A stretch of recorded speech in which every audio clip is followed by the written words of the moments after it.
আসসালামাইকুম।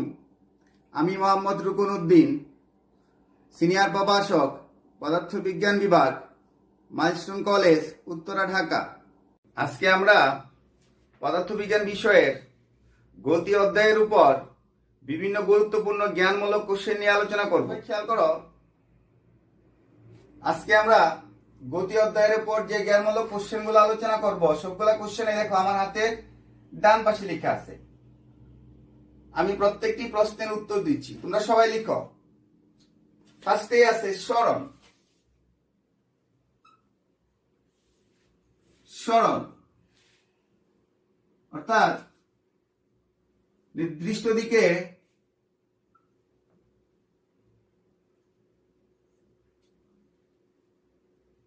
বস্তু যে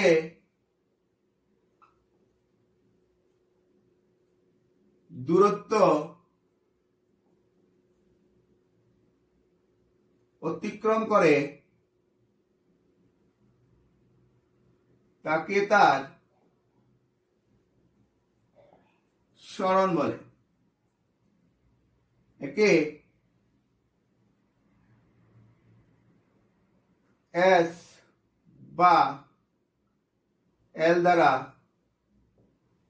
প্রকাশ করা হয়।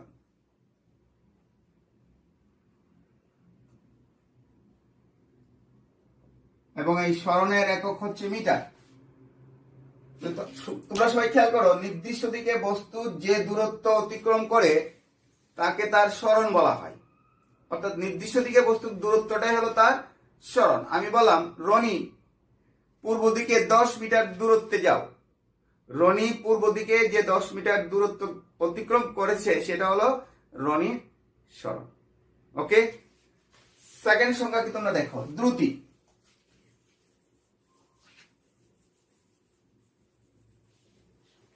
দ্রুতি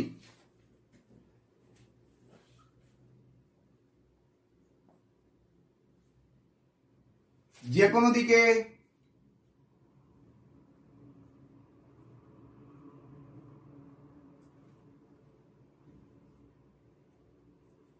একক সময়ে বস্তু যে দূরত্ব অতিক্রম করে তাকে দ্রুতি বলে। দ্রুতিকে ভি দ্বারা প্রকাশ করা হয়।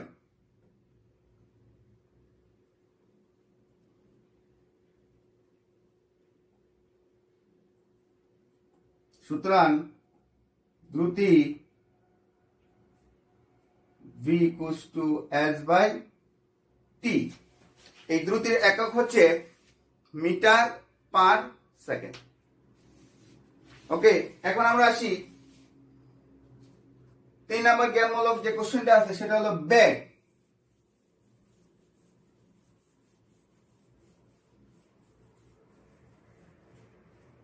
বেগ বেগ হচ্ছে নির্দিষ্ট দিকে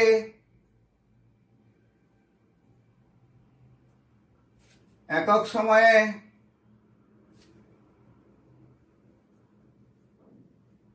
বস্তু যে দূরত্ব অতিক্রম করে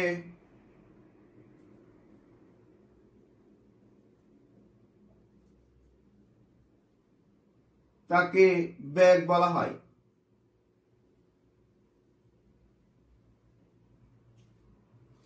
অর্থাৎ বেগ ভি, বেগকে ভি দ্বারা প্রকাশ করা হয়, v equals to s by t. বেগের একক হচ্ছে আমাদের মিটার পার সেকেন্ড। তোমরা লিখো, আমি মুছে দিব। 4 নাম্বার যে সংজ্ঞাটি আছে সেটি হলো আমাদের ত্বরণ। দেখো, সময়ের সাথে বেগের পরিবর্তনের হারকে বলে ত্বরণ। অর্থাৎ ত্বরণ a = v - u/t T, Yuta হলো আদি বেগ, ভিটা হলো শেষ বেগ, আর টি হলো সময়। তাহলে এই ত্বরণকে আমরা দুই ভাগে ভাগ করতে পারি, একটি হলো ধনাত্মক ত্বরণ আর আরেকটির নাম হলো ঋণাত্মক ত্বরণ। ধনাত্মক ত্বরণটা কি? সময়ের সাথে বেগ বৃদ্ধির হার যেটা, সেটা হলো আমাদের ধনাত্মক ত্বরণ, আর সময়ের সাথে বেগ হ্রাসের হার যেটা, সেটা হলো আমাদের ঋণাত্মক ত্বরণ। আর ঋণাত্মক ত্বরণের অপর নাম হলো আমাদের মন্দন, যেটা আমাদের 5 নম্বরে দেওয়া আছে। তাহলে মন্দনের সংজ্ঞা কি আসতেছে? সময়ের সাথে বেগ হ্রাসের হারকে বলা হয় মন্দন বা ঋণাত্মক ত্বরণ। তুমি লিখে ফেলো, আমি মুছে দিব।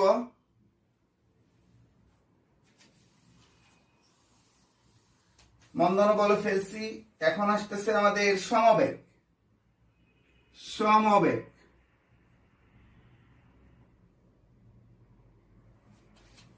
কোন বস্তু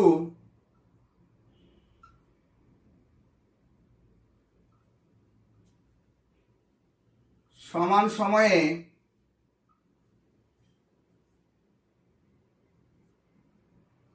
সমান বেগ প্রাপ্ত হলে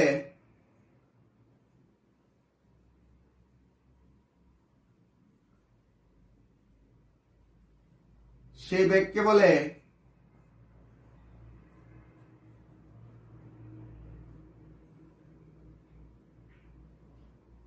সমবেগ। অর্থাৎ কোন একটা বস্তু, দেখো আমি কি বলছি, কোন একটা বস্তু সমান সময়ে যদি সমান বেগ প্রাপ্ত হয়, তখন বস্তুটার সেই বেগকে আমরা বলি সমবেগ। এখন আমরা পড়বো সমত্বরণ। দেখো আমি লিখে রাখছি, সমান সময়ে কোনো বস্তু সমান ত্বরণ প্রাপ্ত হলে সেই ত্বরণকে বলে সমত্বরণ। অর্থাৎ সমান সময়ে কোনো বস্তুর বেগ বৃদ্ধির হার যদি সমান হয়, সেটাই হলো সমত্বরণ। লিখে ফেলি আমরা সবাই।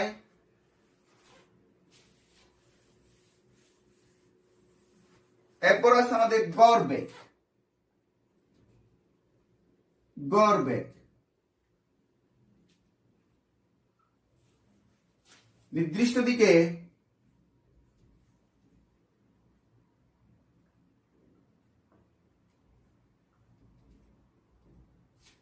বস্তুর মোট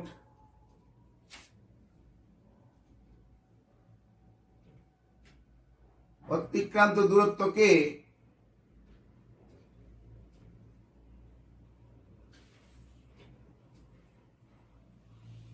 মোট সময় দ্বারা ভাগ করলে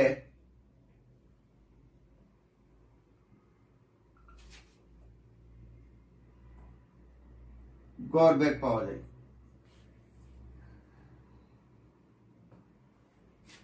অর্থাৎ গড় বেগ ইকুয়ালস টু মোট অতিক্রান্ত দূরত্ব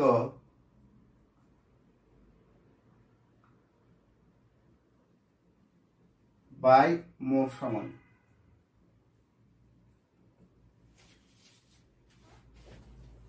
লিখে বলো তোমরা। এরপর আছে আমাদের পর্যায়বৃত্ত গতি। পর্যায়বৃত্ত গতি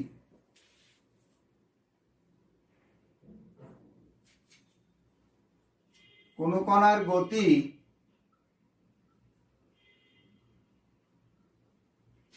যদি এমন হয় যে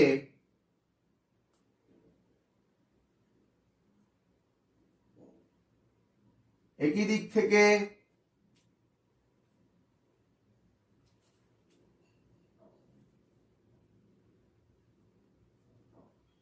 কতগুলো নির্দিষ্ট বিন্দুকে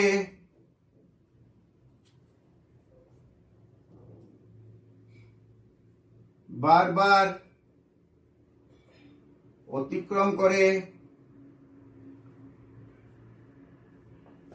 চলতে থাকে, তাহলে বস্তুকণার এরূপ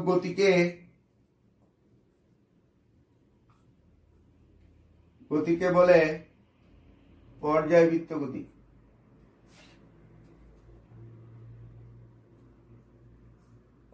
দেখো আমি কি লিখছি, কোন কণার গতি যদি এমন হয় যে একই দিক থেকে কতগুলো নির্দিষ্ট বিন্দুকে বারবার অতিক্রম করে চলতে থাকে, তাহলে বস্তু কণা এরূপ গতিকে বলে পর্যায়বৃত্ত গতি।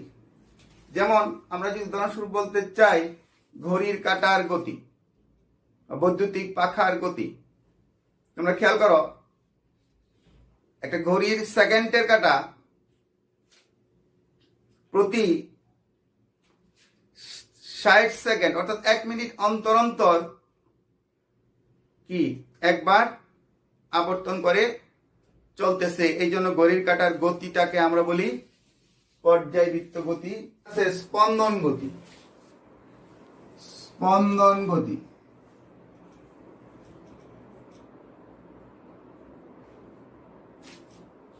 কোন পর্যায় গতি সম্পন্ন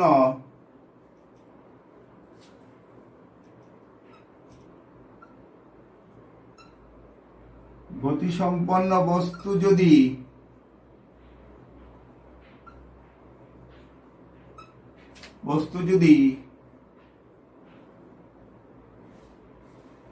পর্যায়কালের অর্ধেক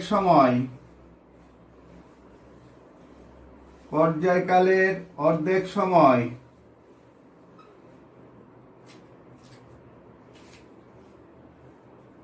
কোন একটি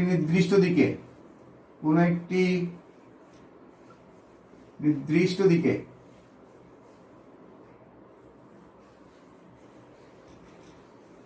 এবং বাকি অর্ধেক সময়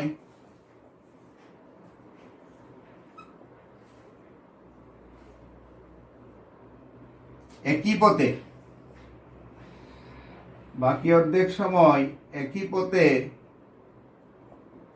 বিপরীত দিকে চলে,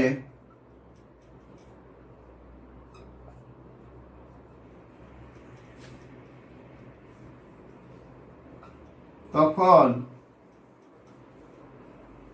বস্তুকণার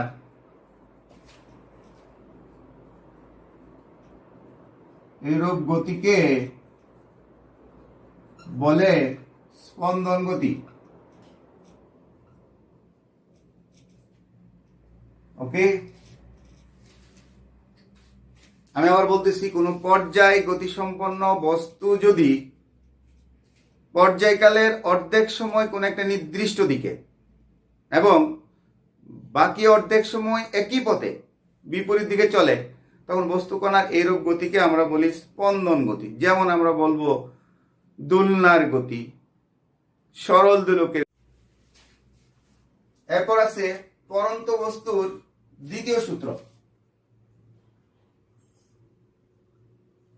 পরন্ত বস্তুর দ্বিতীয় সূত্র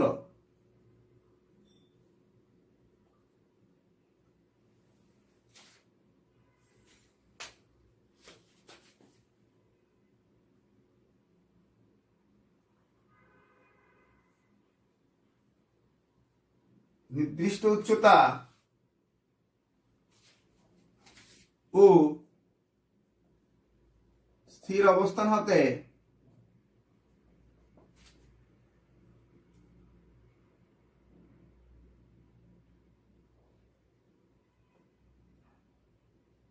বিনা বাধায় পরন্ত বস্তু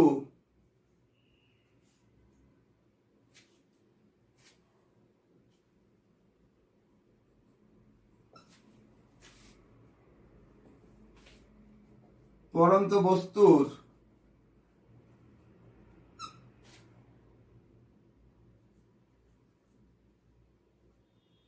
নির্দিষ্ট সময়ে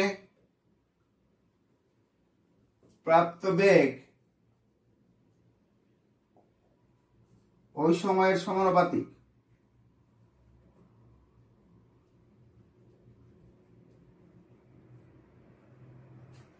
আমি বলি নির্দিষ্ট উচ্চতা ও স্থির অবস্থান থেকে বিনা বাধায় পরন্ত বস্তু নির্দিষ্ট সময়ে প্রাপ্ত বেগ ওই সময়ের সমানুপাতিক।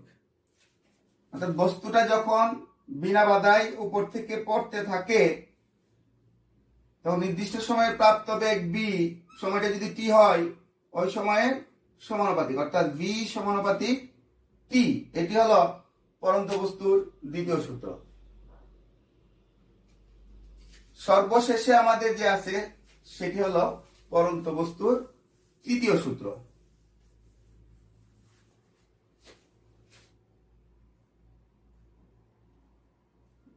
পরন্ত বস্তুর তৃতীয় সূত্র।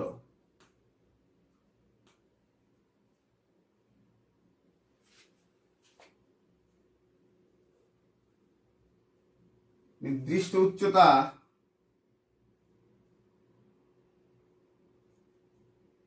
ও স্থির অবস্থান থেকে বিনা বাধায় পরন্ত বস্তুর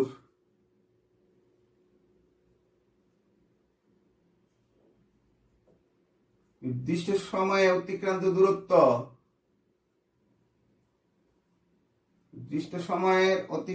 দূরত্ব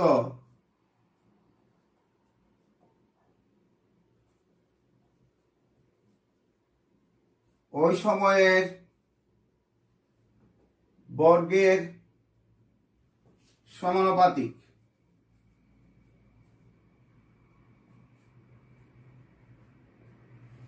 অর্থাৎ নির্দিষ্ট উচ্চতা ও স্থির অবস্থান থেকে বিনা বাধায় পরন্ত বস্তুর নির্দিষ্ট সময়ের অতিক্রান্ত দূরত্ব যদি h হয় আর ওই সময়টা যদি t হয়, তাহলে তৃতীয় সূত্রটা হচ্ছে h সমানুপাতিক t স্কয়ার। নির্দিষ্ট সময় অতিক্রান্ত দূরত্ব ওই সময়ের বর্গের সমানুপাতিক, অর্থাৎ h সমানুপাতিক t স্কয়ার। ওকে, ধন্যবাদ সবাইকে। আমি আজকে যতটুকু পড়াইছি সবগুলা কোশ্চেনের উত্তর সহ তোমরা HW গ্রুপে জমা দিয়ে দিবে। থ্যাংক ইউ সবাইকে, সবাই ভালো থাকি।